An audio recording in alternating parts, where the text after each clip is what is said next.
Assalamualaikum Sobat Football United ya, review gua masih dalam perjalanan dan ada kegiatan ya. Sempat gue saksikan telat sekitar 15-an menit di awal, tapi penampilan Manchester United di pertandingan pertama, pertandingan uji coba pertama lagi ya. Ini bukan tentang menang kalah menurut gue, tapi lebih melihat bagaimana kesiapan awal terutama dari sisi individu pemain.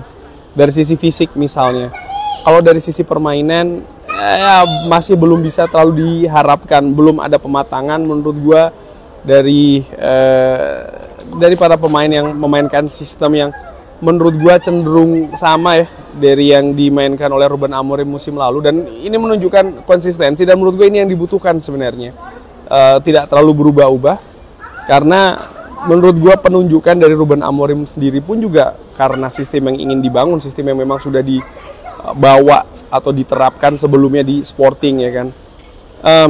Di babak pertama dan babak kedua menurunkan pemain yang nyaris berbeda keseluruhannya. Penampilan menurut gue di babak kedua jauh lebih baik di babak pertama. Di babak pertama terutama di awal-awal atau hampir separuh awal, Manchester United menurut gue sulit lepas dari dominasi Leeds United, tapi perlahan mereka bisa melakukannya. Di babak kedua mereka lebih mengambil inisiatif, lalu ya mereka lebih menguasai jalannya pertandingan. Hanya saja problem dari skuad ini dari musim lalu ya ternyata masih sama menurut gue secara ringan amatiran. Apa itu? Yaitu adalah mencetak gol. Jadi dengan dinamika pertandingan yang sempat tertekan, tim lawan sempat memiliki peluang, Manchester United pun juga demikian, tapi kreativitas juga di lini depan serta ketajaman menurut gua ini masih menjadi PR besar. Di babak pertama sempat menurunkan Matheus Cunha, di mana masih belum tune in banget menurut gua pemain ini, menunjukkan aksi-aksi ataupun juga gaya main, tapi masih secara individu memang menunjukkan pemain ini memiliki skill, ada potensi dia bisa berbuat lebih banyak, tapi ya menurut gue ketajaman sih di lini depan masih terlalu banyak aksi individu sebenarnya yang dilakukan oleh Cunha. Leon yang tampil di babak pertama, Diego Leon menurut gue menunjukkan permainan yang bagus di sisi sebelah kiri.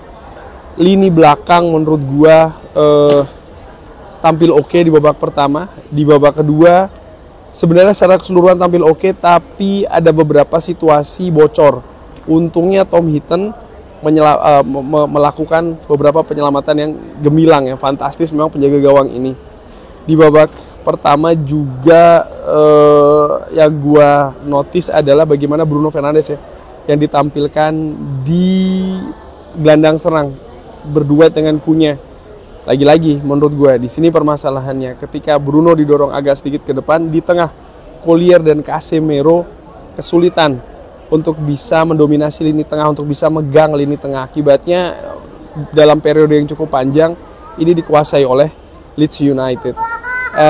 Di babak kedua Manchester United menurut gue tampil lebih baik ya, dengan permainan ditunjukkan, dominasi juga, tapi ya kualitas lini depan, Rasmus Højlund lagi-lagi menurut gua tidak menunjukkan kualitas yang diharapkan di lini depan. Sempat ada beberapa momentum tapi tidak bisa dimaksimalkan. Gua juga melihat Mason Mount yang diturunkan menggantikan Cunha di posisi gelandang serang juga tidak berkembang lebih baik ya dibandingkan dengan pemain yang bermain di posisi sama sebelumnya, yaitu adalah Cunha.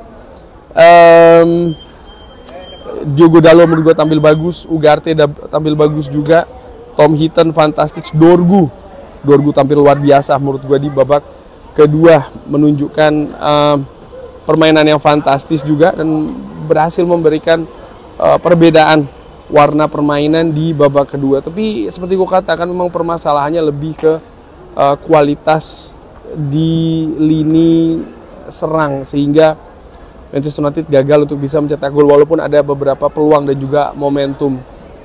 Tapi apakah ini berarti Manchester United juga akan kembali lagi mengalami kebuntuan di lini depan seperti musim-musim sebelumnya, belum tentu juga sih menurut gua. Bumo datang, dan menurut gua dengan datangnya Cunha dan juga Bumo diharapkan bisa memberikan perbedaan ya, situasi kualitas lini depan. Tapi yang lebih penting lagi, kalau apa yang bisa diambil dari situasi menghadapi atau pertandingan uji coba pertama menghadapi Leeds United ya, masih yang awal banget ini, masih belum bisa banyak dinilai. Gue lebih ingin melihat nanti ketika sudah ke Amerika ya, di mana squad lebih lengkap, persiapan juga bisa dilakukan dengan lebih komplit keadaannya. Gue secara pribadi dengan amatiran, gue membandingkan keadaan menghadapi Leeds tadi ini dengan pertandingan postseason di Asia, menghadapi ya di Hong Kong dan juga Malaysia. Di situ gue lihat sih apa ya, ciri permainan lebih terlihat, artinya pemain-pemain nampaknya lebih paham ya apa yang dimaui oleh Ruben Amorim. Tapi ya bagaimanapun juga tetap harus dimenangkan sih. Walaupun tadi gue katakan di awal ya, menang kalah tidak jadi ukuran, iya, tapi bagaimanapun juga tetap permainan yang sebenarnya jika dibandingkan dengan situasi postseason lebih baik, tapi masih belum cukup, masih jauh belum cukup. Sehingga perbaikan ini memang harus terus dikejar, dan menurut gue inilah fungsi dari pre-season ya kan, untuk mempersiapkan squad untuk menghadapi musim yang baru. Jadi gue belum mau menghakimi dulu di pertandingan pertama ya. Masih banyak kekurangan iya, tapi gue masih belum mau menghakimi, apalagi sampai terlalu pesimis katakanlah seperti itu. No, gue masih gue nggak seperti itu ya. Gue masih menyimpan atau menaruh banyak harapan dan mungkin juga sedikit optimisme untuk musim depan. Nah, dari situasi skuad yang diturunkan di babak pertama dan juga di babak kedua, kalau terkait dengan penguatan skuad ya, menurut gue tidak ingin berbicara secara individu, tapi lebih secara departemen. Gue menilai departemen pertahanan tampil oke ya. Lini tengah masih harus ditambal karena tadi ada situasi terkait dengan misalnya Bruno Fernandes yang didorong lebih ke depan, lini tengah kedodoran. Tapi di babak kedua dengan formula yang berbeda lagi, tampil lebih oke, tapi kreativitas di lini depan jadi berkurang. Hal-hal seperti ini harus diperbaiki di lini tengah dan lini depan ya. Ketajaman Rasmus Højlund menurut gue tadi gue harapkan sebenarnya dia mudah-mudahan bisa mencetak gol sih ya. Gue harapkan seperti itu, karena lebih kepercaya diri sih sebenarnya, bukan terkait dengan kemampuan secara individu menurut gue, tapi lebih tentang kepercayaan diri, dan ini penting untuk dia bisa mencetak gol. Mau seperti apapun golnya, menurut gue sangat-sangat matters. Dia bisa memperbaiki rasa percaya dirinya di atas lapangan. Tapi walaupun demikian ya, gue tetap berharap klub Manchester United ini bisa mendatangkan penyerang baru, karena gua melihat ya, berasumsi atau bisa dikatakan katakanlah mencium aroma ya. Lagi-lagi masih kesulitan di lini depan, dan perbaikan dilakukan dengan merekrut pemain baru. Harapannya demikian.